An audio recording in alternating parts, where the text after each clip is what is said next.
ప్రియ రక్షకుడైన యేసుక్రీస్తు పరిశుద్ధ నామమునకు మహిమ కలుగునుగాక. మానక ఈ కార్యక్రమాన్ని చూస్తున్న మీ అందరికీ ప్రభు పేరట వందనాలు తెలియజేసుకుంటూ ఉన్నాను.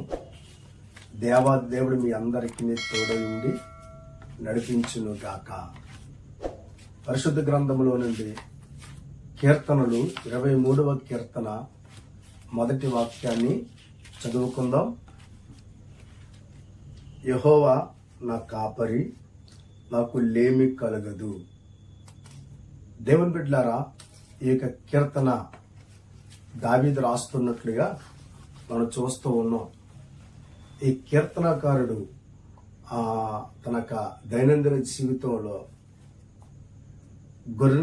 గొర్రెలను కాస్తూ చక్కగా వాటి యందు మరింత శ్రద్ధ కలిగి నమ్మకంగా కాస్తున్నటువంటి దావీదు తన అనుభవంలో దేవాది దేవుడి పట్ల అపారమైనటువంటి నమ్మకం కలిగిన వాడు.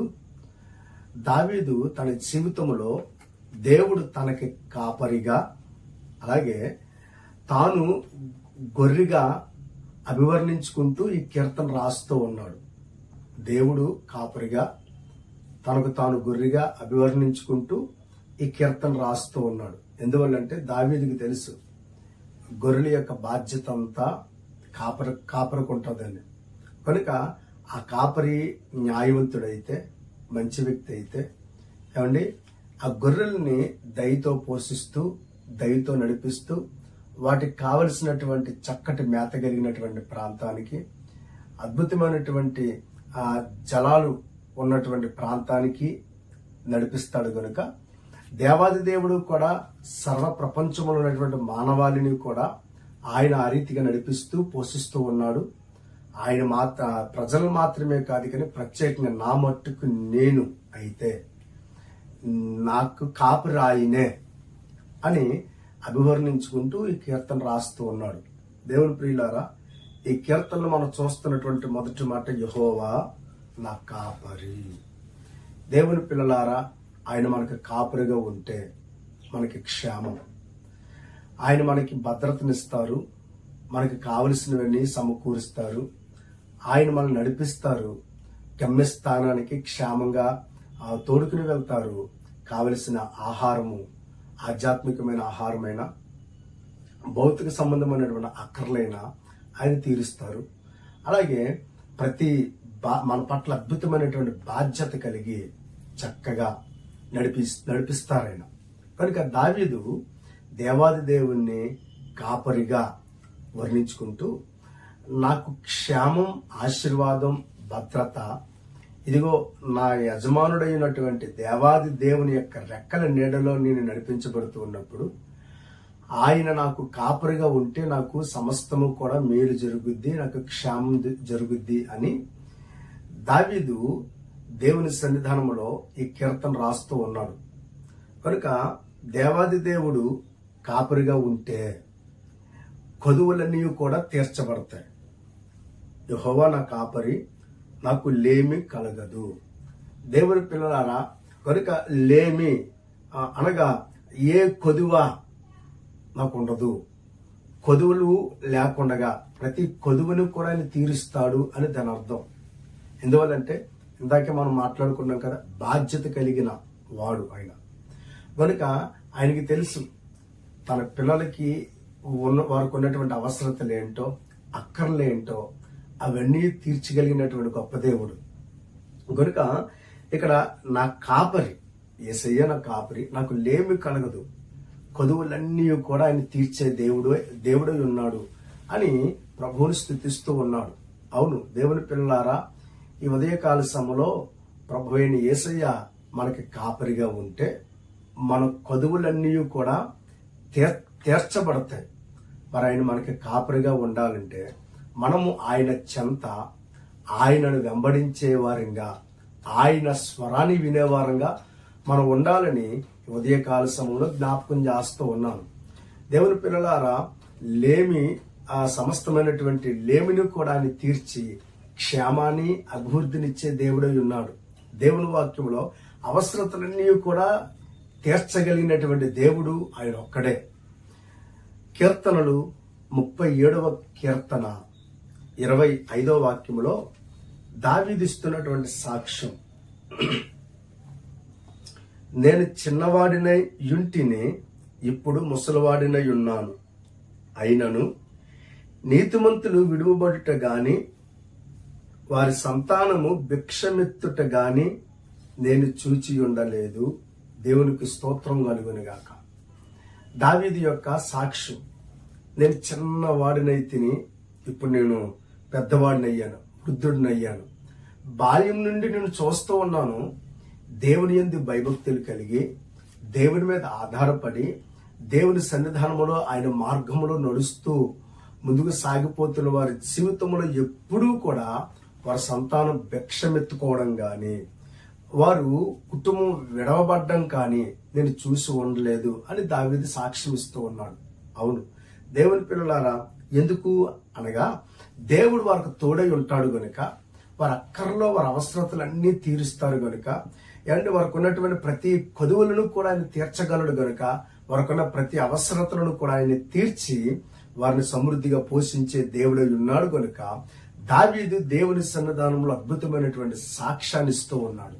నీతిమంతులు విడవబడడం కానీ వారి సంతానం భిక్షమెత్తుకోవడం కానీ నేను చూడలేదన్నాడు. అవును, దేవుని యందు విశ్వాసం ఉంచే వారిని దేవుడు ఎప్పటికీ కూడా ఆయన విడిచిపెట్టరు. దేవునికి స్తోత్రం కలుగునుగాక.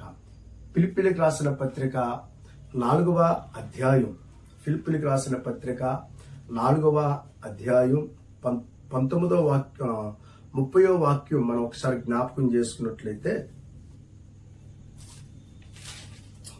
క్షమించాలి, 4వ అధ్యాయం 19వ వాక్యం, కాగా దేవుడు తన ఐశ్వర్యము చొప్పున క్రీస్తు యేసునందు మహిమలో మీ ప్రతి అవసరము తీర్చును. కాగా దేవుడు తన ఐశ్వర్యము చొప్పున, మన దేవుడు ఐశ్వర్యవంతుడై ఉన్నాడు. ఆయన మనకున్నటువంటి ప్రతి అవసరతలను తీరుస్తాడు. మహిమైశ్వర్యము కలిగిన దేవుడని, శ్రీమంతుడైన దేవుడని పత్రికల్లో మనం చూస్తూ ఉన్నాం. అవును, ఆయన భౌతిక సంబంధమైన అవసరతలైన, ఆధ్యాత్మిక సంబంధమైనటువంటి అవసరతలైనా తీర్చి దేవుడై ఉన్నాడు. శారీరక ఆధ్యాత్మిక అవసరతలు తీర్చగలడైన. అందుకనే వాక్యము చూస్తున్నాం, దేవుడు తన ఐశ్వర్యము చొప్పున మీ ప్రతి అవసరమును ఆయన తీరుస్తాడు.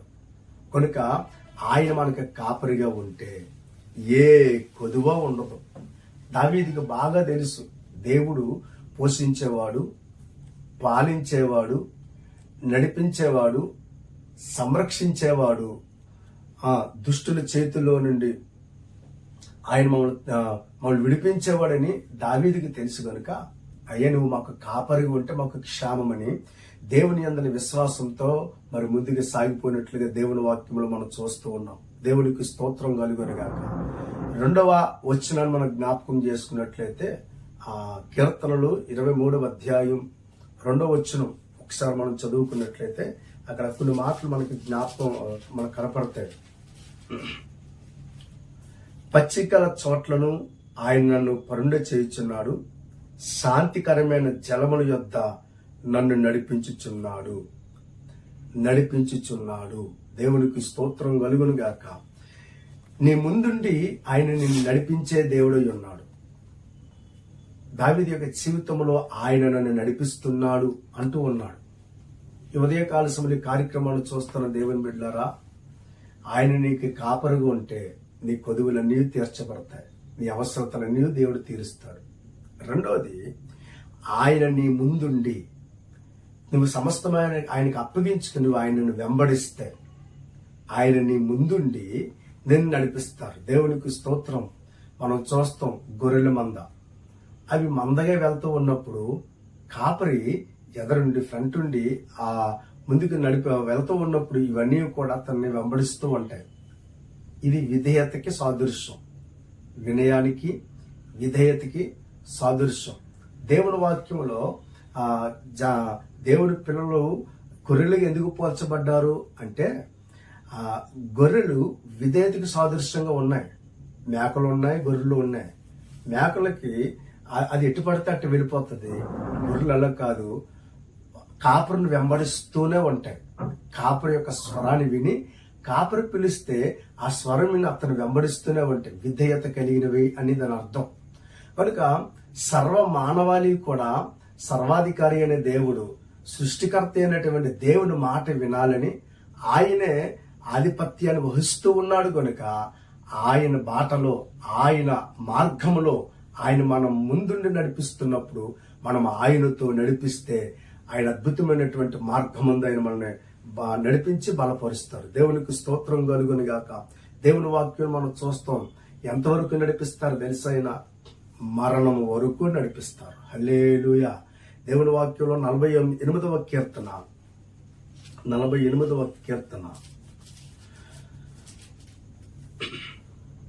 14వ వాక్యం.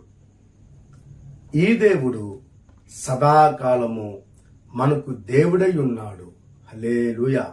మరణము వరకు ఆయన మనలను నడిపించను.